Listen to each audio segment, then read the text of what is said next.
sound of a phone ringing, a panicked breath. You think you know your family? Really know them?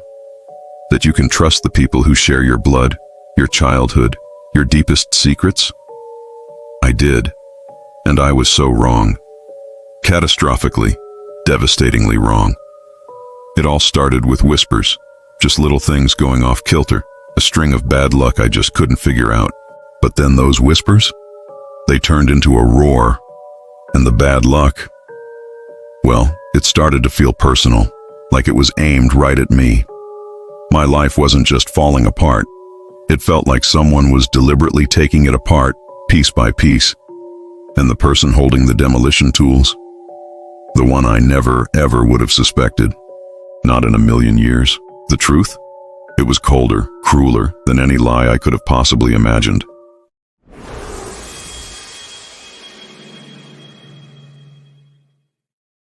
My name is Emma, and up until about a year ago, I thought I had a pretty decent life.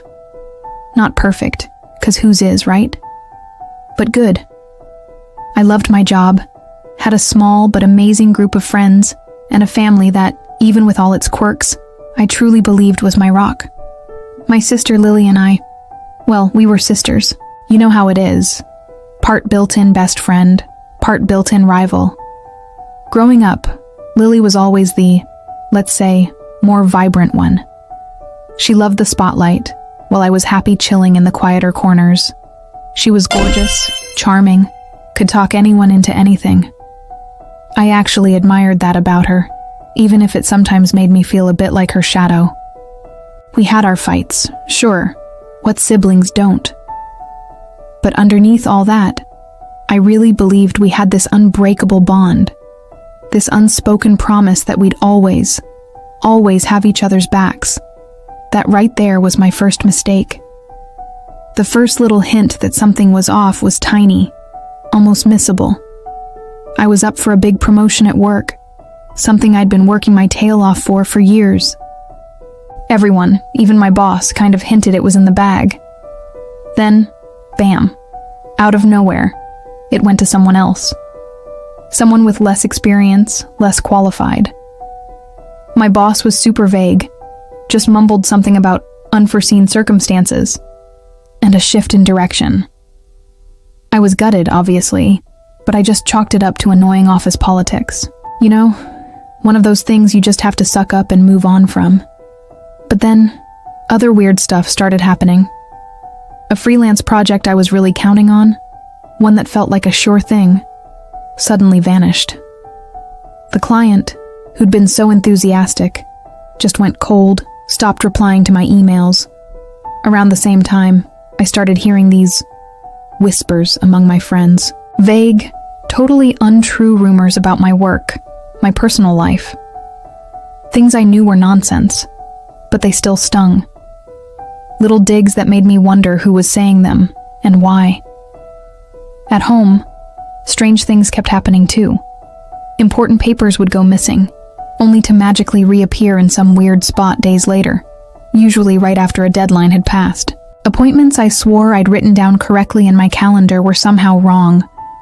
I started to feel like I was constantly on edge, like I was losing my mind a bit. I've always been organized, super meticulous even. Now I just felt scatterbrained, unreliable. Was I just stressed out? Was I imagining it all? I tried to tell myself it was just a rough patch. Everyone has them. Lily was there. Or at least, it seemed like she was. She'd listen with this really sympathetic look on her face when I'd vent about everything. "Oh, Em, that's awful," she'd say, her brow all furrowed with concern. "You're just having a string of bad luck. It'll get better." She'd offer advice. Sometimes it was practical, sometimes just a comforting word. Looking back on it now, her concern felt rehearsed, like a performance she'd practiced. But at the time, I just clung to her support. She was my sister, you know. Who else was I supposed to turn to? These incidents, small on their own, started to paint a really disturbing picture. A special anniversary dinner I'd planned with my then-boyfriend, Mark, got ruined when the restaurant lost our reservation, even though I had a confirmation email. Mark was understanding. but it definitely put a damper on the night. Later, this small, anonymous online post popped up on a local community forum. It vaguely talked about a graphic designer in our area whose work was supposedly terrible and who was not very professional. It didn't use my name, but the details were just close enough that a few people in my professional circle started acting a bit distant. Each little thing was like a tiny pinprick. Annoying, a little painful, but easy enough to brush off by itself. But the pinpricks kept coming, faster and closer together, until I felt like I was covered in them, just bleeding from 1,000 tiny wounds. I was getting isolated. Friends seemed wary. Work felt like a minefield. My confidence, which used to be so solid, was just crumbling away. I had this constant knot of anxiety in my stomach that never really went away. Something was deeply, terribly wrong. And this awful fear that it wasn't just bad luck started to take hold.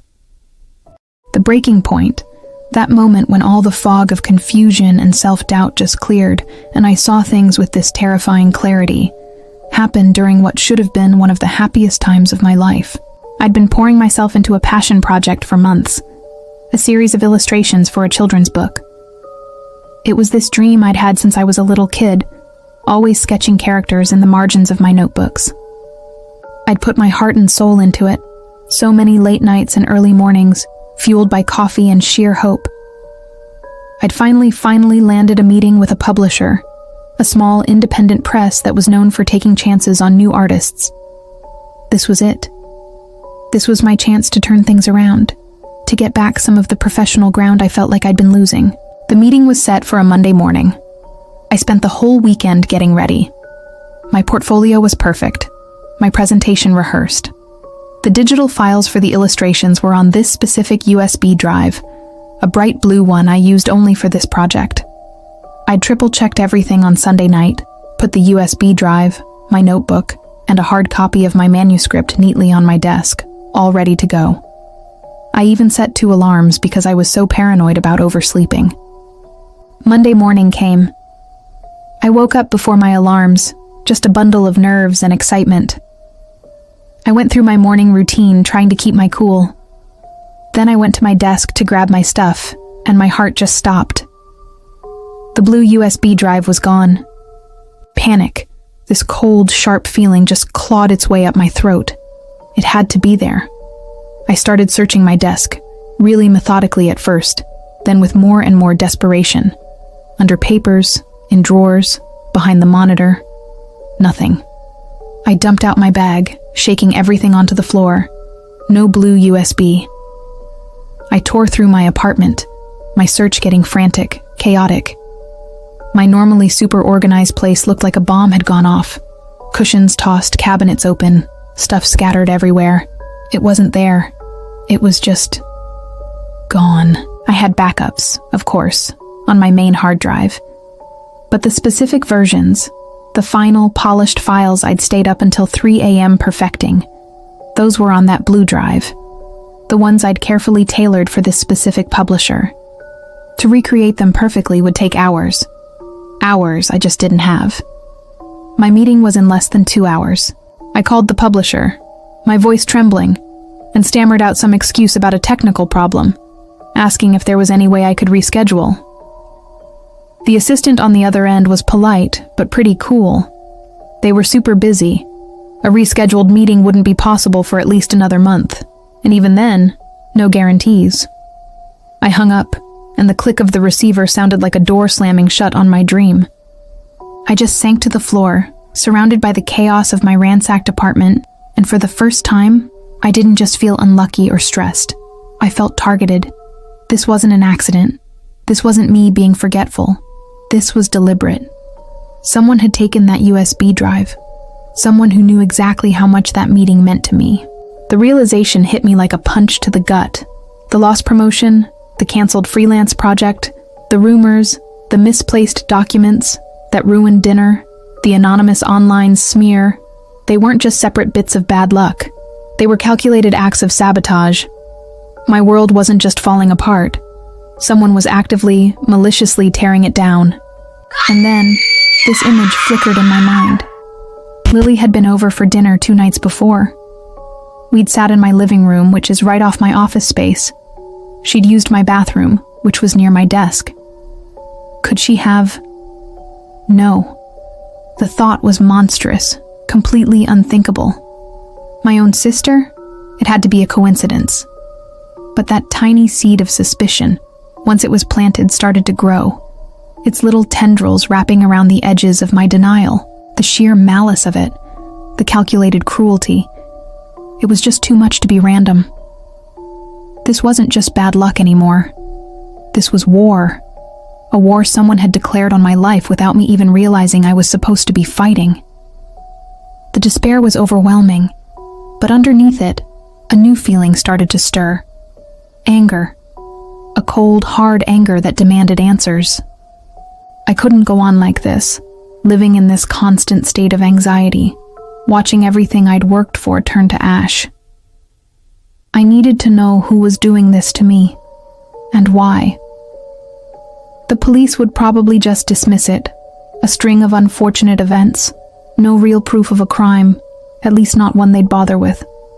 No, I needed someone who specialized in uncovering secrets, in peeling back all the layers of deception. That afternoon, with a kind of resolve I hadn't felt in months, I picked up my phone.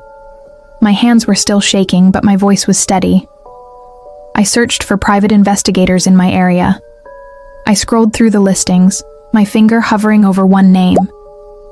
Alex Carter, Carter Investigations. The website looked professional, discreet. Testimonials talked about how thorough and sensitive they were. It just felt right. Hiring a PI. It sounded like something out of a movie, all dramatic and extreme.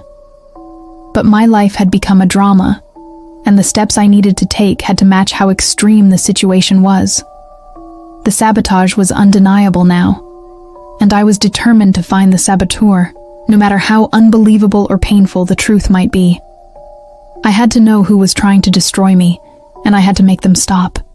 The offices of Carter Investigations were pretty unassuming, tucked away on the second floor of some nondescript building downtown. Alex Carter was the total opposite of the trench-coated, fedora-wearing stereotype I'd kind of half expected. He was maybe in his late 30s, early 40s, with this calm, attentive way about him and intelligent eyes that looked like they didn't miss a thing. He listened so patiently as I told him about the string of disasters that had been wrecking my life, my voice cracking sometimes as I relived each incident, from the lost promotion to that stolen USB drive. I didn't mention Lily.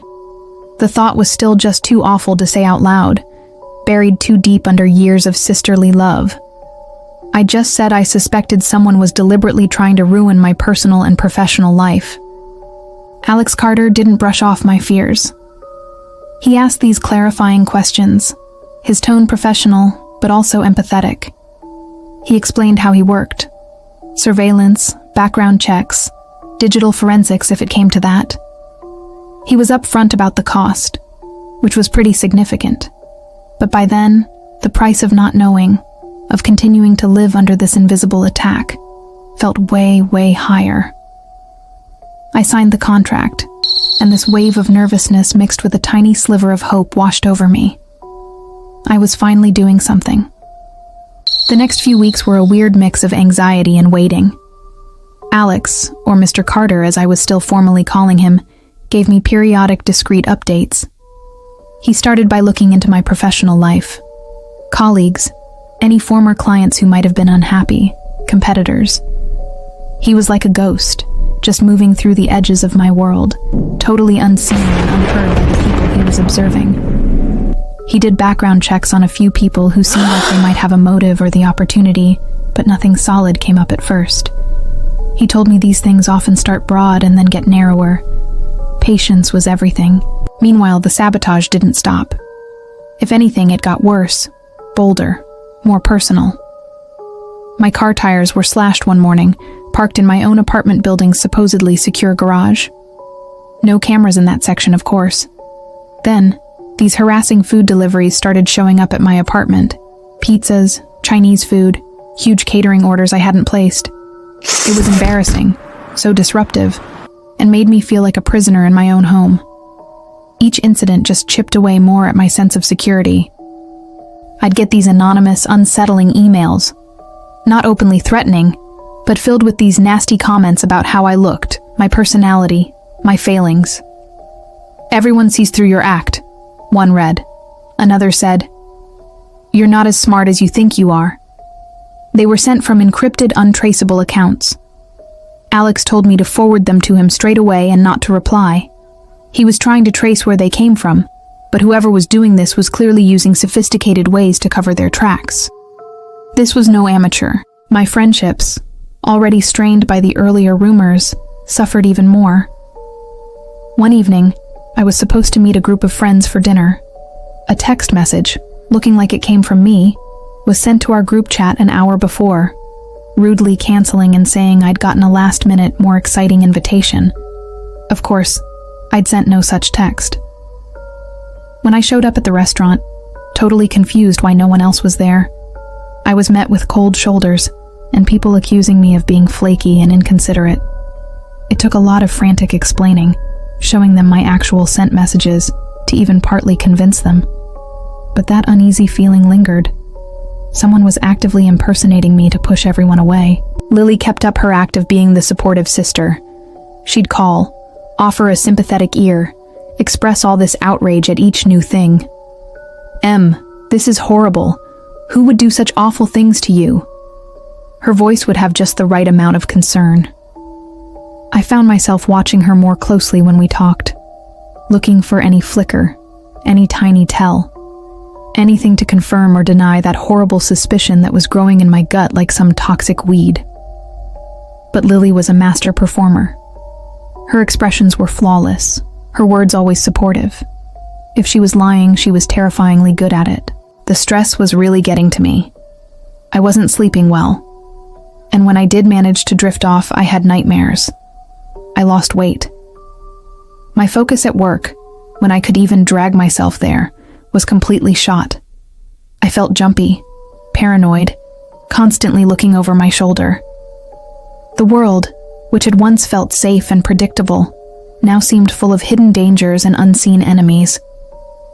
I was becoming a shadow of my former self, just consumed by fear and suspicion.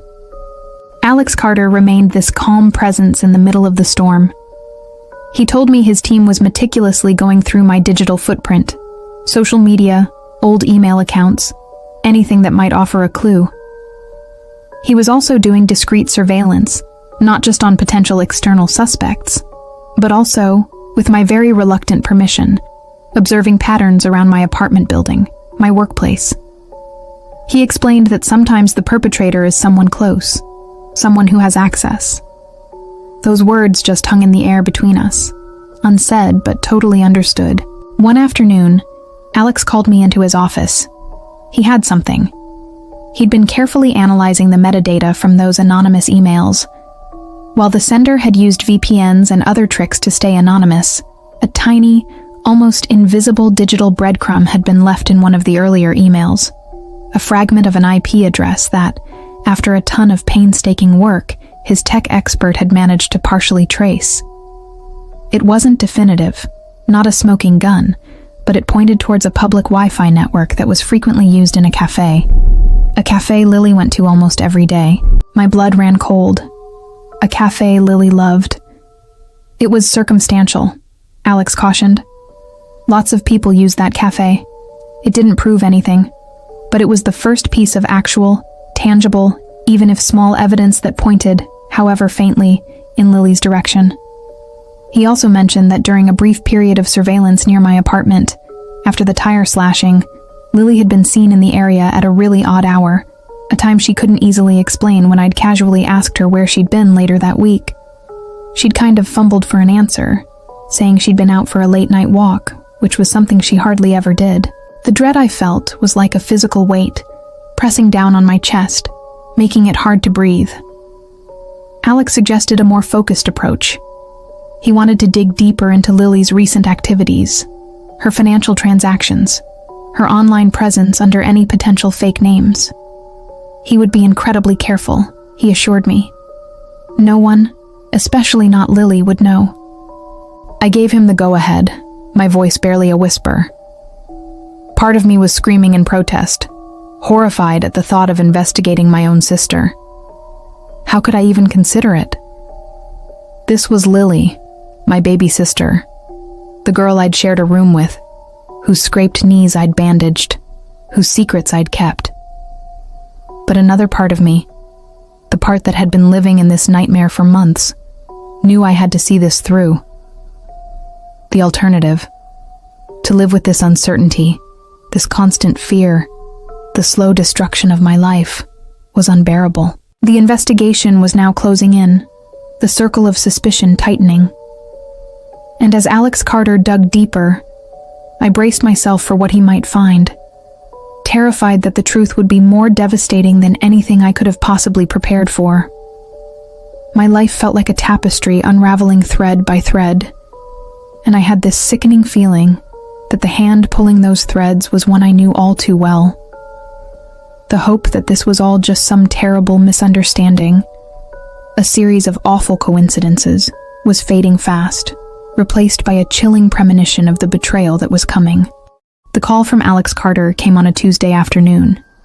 His voice was calm, like always, but there was this undercurrent I hadn't heard before, a kind of gravity that made the hairs on the back of my neck stand up.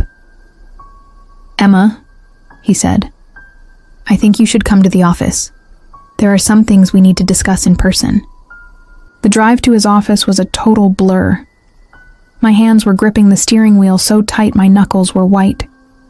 Every worst-case scenario I could think of played out in my mind, each one more horrifying than the last. I walked into his office, my legs feeling like lead. Alex gestured for me to sit, his expression completely unreadable. On his desk lay a simple manila folder.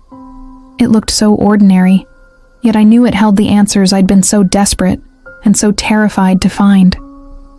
"We've completed the focused investigation," Alex began, his gaze steady on mine. "And I'm afraid the findings are conclusive." He paused, letting his words sink in. "The person responsible for the sabotage, for the systematic effort to undermine your personal and professional life, is your sister, Lily." The words hit me like a physical assault. Even though a part of me had suspected, had braced myself for this, hearing it said so bluntly, so definitively, just shattered the last bits of my denial. "No," I whispered, shaking my head.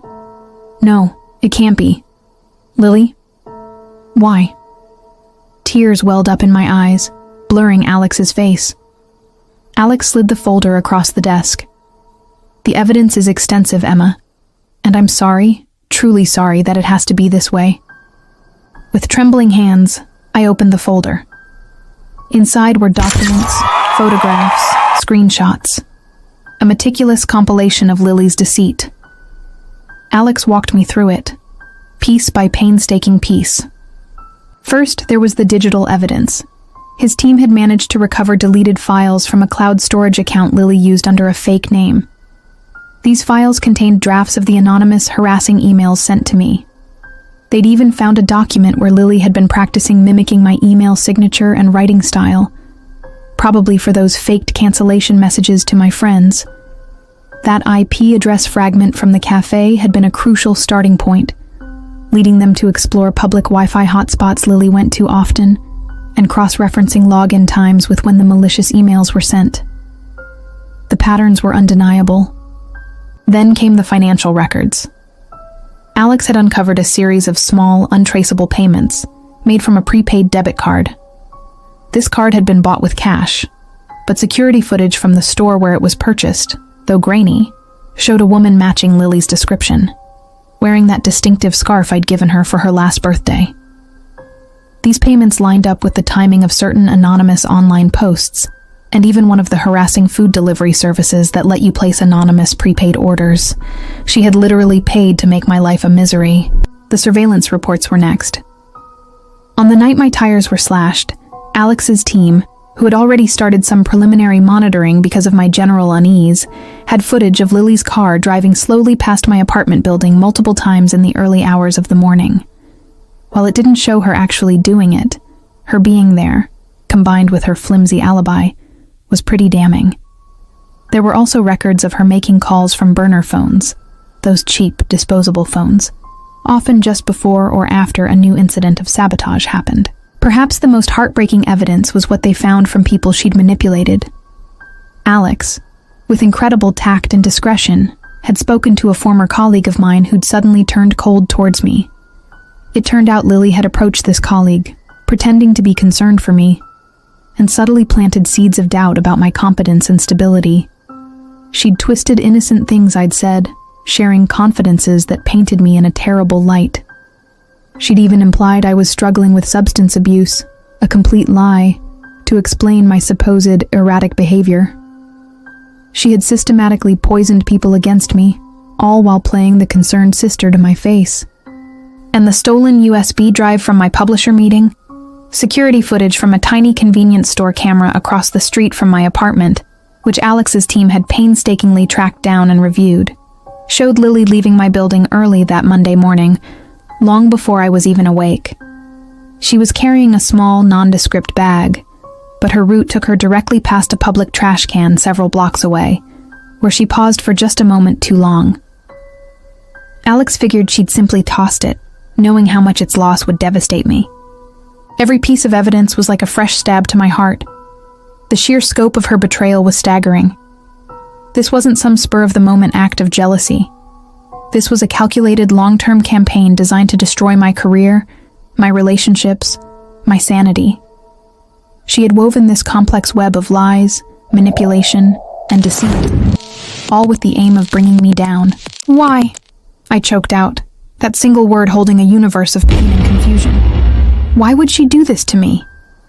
Alex's expression softened with pity. From what we've been able to piece together, and this is more inferential, it seems to stem from a deep-seated jealousy and resentment.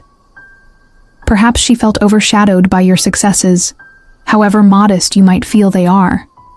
Sometimes, he added gently, in families, particularly with siblings, rivalries that begin in childhood can fester and mutate into something far more destructive in adulthood if they're not dealt with. He mentioned that in some of Lily's recovered, though fragmented, journal entries on a password-protected document, she'd written about feeling like she was always second best, that I always had it easier, that I didn't deserve the good things in my life. These were obviously warped perceptions, fueled by her own insecurities, but they had clearly driven her to these horrific actions. I just stared at the evidence in front of me, the cold, hard facts of my sister's treachery. The woman I thought I knew, the sister I loved, she just didn't exist. In her place was a stranger, a meticulous architect of my suffering. The grief was immense, a crushing weight that threatened to suffocate me. But beneath the grief, that anger I'd felt before began to burn hotter, clearer. This wasn't just a betrayal. It was a declaration of war on my very existence. Alex Carter sat quietly, giving me time to process. He had done his job. He'd uncovered the truth I'd paid him to find. Now, the hardest part began for me, figuring out what to do with it.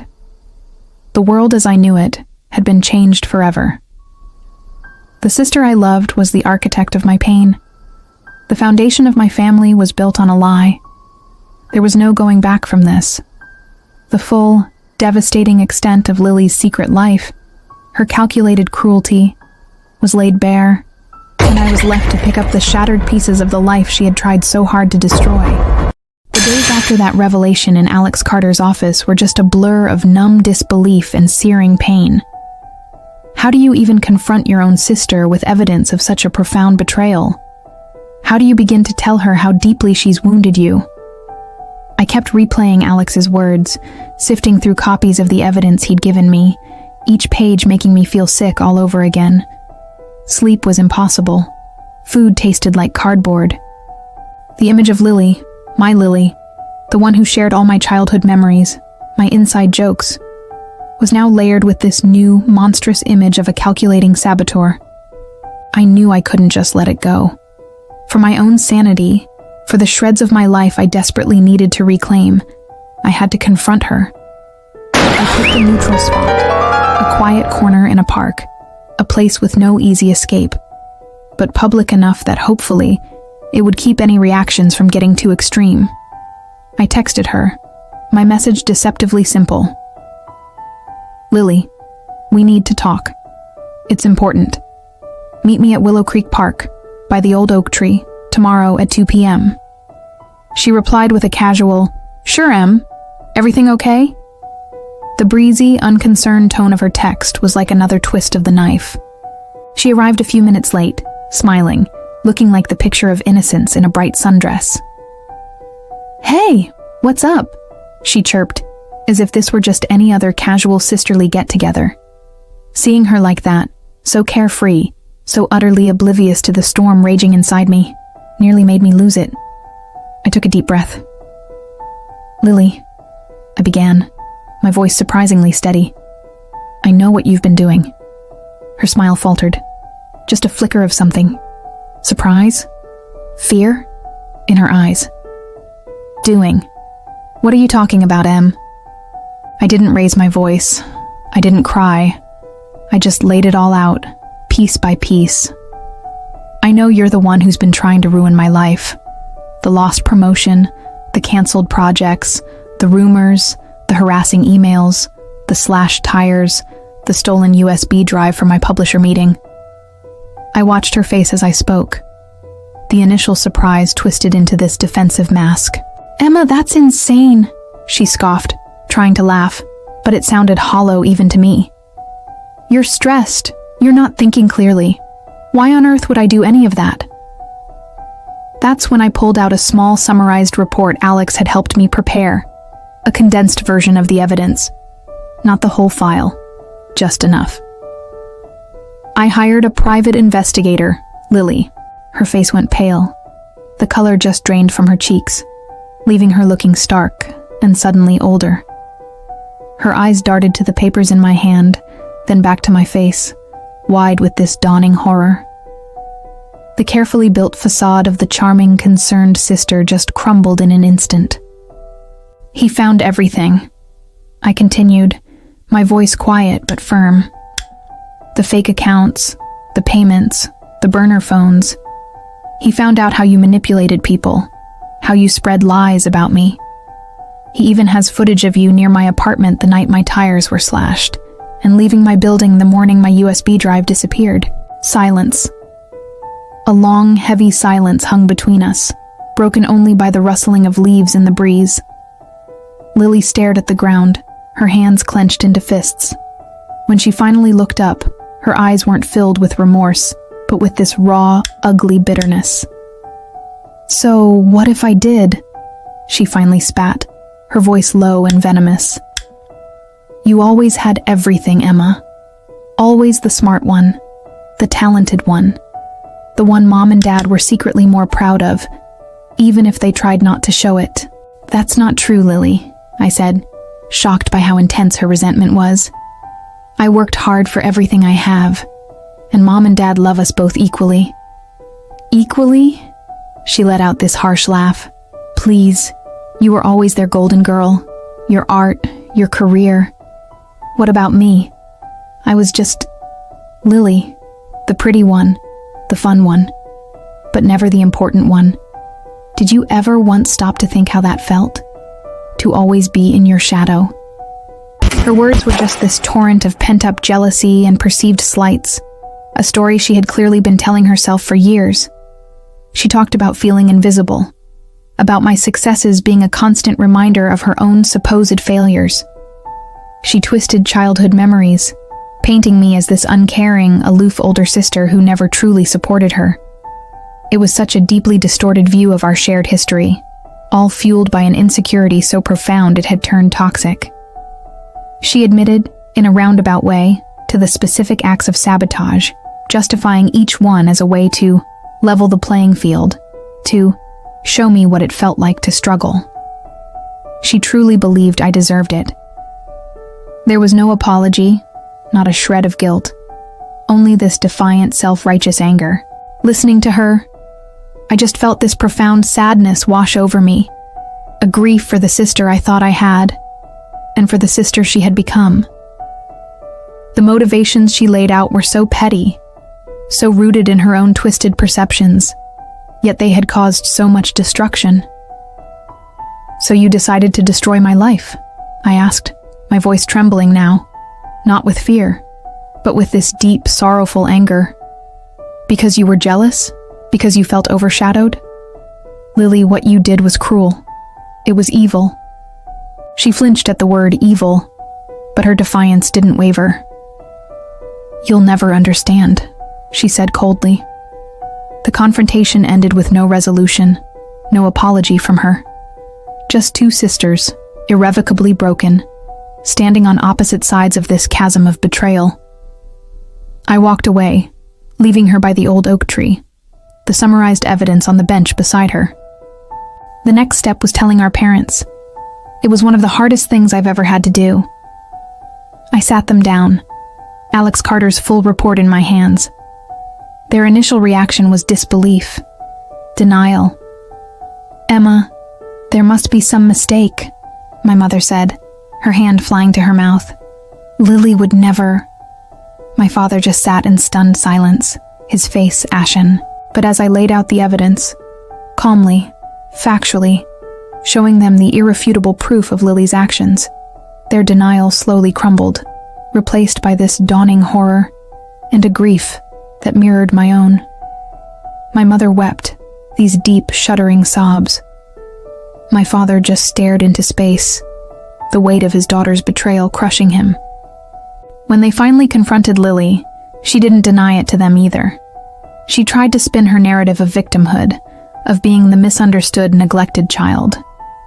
But faced with the cold, hard evidence, and her parents' heartbroken disillusionment, her justifications just fell flat. The immediate aftermath was chaotic. Our family, once this unit I'd believed to be so strong, was fractured. My parents were devastated, caught between their love for both their daughters and the horrifying reality of what one had done to the other. Lily, stripped of all her pretenses, became sullen and withdrawn. There were tearful phone calls, recriminations, attempts at mediation that went nowhere, because Lily refused to truly acknowledge how much wrong she'd done, or offer any genuine remorse. The initial consequences for Lily were mostly social and familial. My parents, while not disowning her, insisted she seek intensive therapy. They couldn't bring themselves to involve the police, a decision I understood, even if a part of me felt she deserved legal repercussions. The trust between them and Lily was shattered. Friends who learned the truth, often through the grapevine as these things inevitably do, distanced themselves from her. Her carefully crafted image was in ruins. For me, the confrontation and the family fallout brought no sense of victory, only this profound emptiness. The truth was out, yes. The saboteur had been unmasked. But the cost was immense. My sister was a stranger, my family was broken, and I was left to navigate the wreckage of the life she had so callously tried to destroy. The immediate aftermath was just a landscape of pain, but I knew, with a certainty that settled deep in my bones, that I had to find a way to move forward. The months that followed the confrontation were a period of slow, painful rebuilding. The revelation of Lily's betrayal had sent shockwaves through our family, and those tremors continued for a long, long time. My relationship with my parents got complicated. They were heartbroken for me, and by what Lily had done, but they were also her parents. They struggled with their guilt, wondering if they'd missed signs, if they'd somehow contributed to Lily's deep-seated jealousy and insecurity. We had so many difficult conversations, some tearful, some angry, as we all tried to figure out how to live in this new, fractured reality. They made sure Lily attended therapy, and while I heard updates occasionally, I kept my distance. The wound was just too raw, the betrayal too profound for any quick attempt at reconciliation. For a long time, just the thought of Lily brought on a fresh wave of pain. The sister I had loved, the one I had shared countless memories with, felt like a ghost. Mourning that lost relationship was a huge part of my healing process. It was like grieving a death, only the person was still alive, a constant, painful reminder of what had been broken. Professionally, the road back was also tough.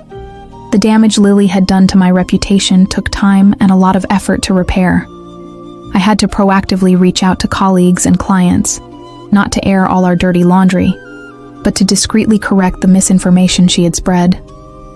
I just focused on my work, pouring all my energy into delivering exceptional results, letting the quality of my craft speak for itself.